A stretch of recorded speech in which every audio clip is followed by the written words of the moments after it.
Bonjour et bienvenue sur ActiveTrade.fr pour cette analyse technique et statistique du jour. Donc aujourd'hui je vous propose une analyse technique et statistique sur la paire de devises dollar-yen représentée ici en unité de temps H4. Donc graphique où nous pouvons constater effectivement qu'après une dynamique haussière ici qui a porté les cours de la paire de devises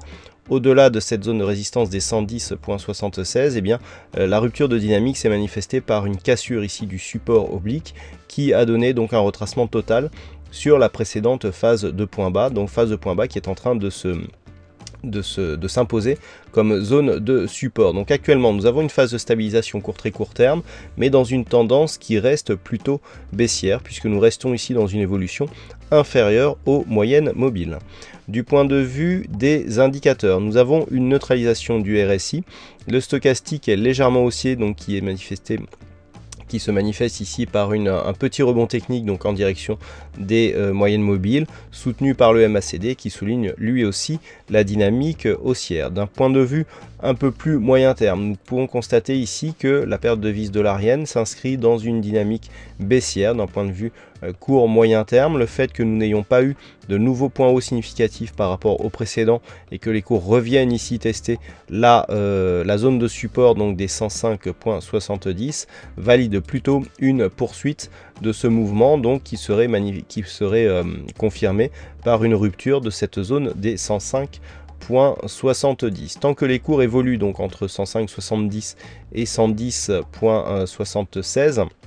nous avons une neutralisation de la dynamique moyen terme qui est possible. Par contre, toute rupture ici de cette zone de support des 105.70 relancerait la dynamique baissière court et moyen terme. Tout ceci est d'ailleurs confirmé par l'étude statistique donc qui porte sur des cotations antérieures, puisque si nous regardons un petit peu cette étude, eh bien, nous pouvons constater ici qu'après une petite phase de consolidation, eh bien, les cours devraient se stabiliser donc autour d'une zone d'équilibre, sachant que la zone d'équilibre étant ici sur les 10 000 points, donc tantôt à la hausse, tantôt à la baisse. Il n'y a pas de pourcentage directionnel marqué sur cette configuration, puisque nous sommes à 50-50 en termes de pourcentage pour ce qui est d'une évolution directionnelle. Donc on peut attendre ici, au vu de ce résultat statistique, une phase de stabilisation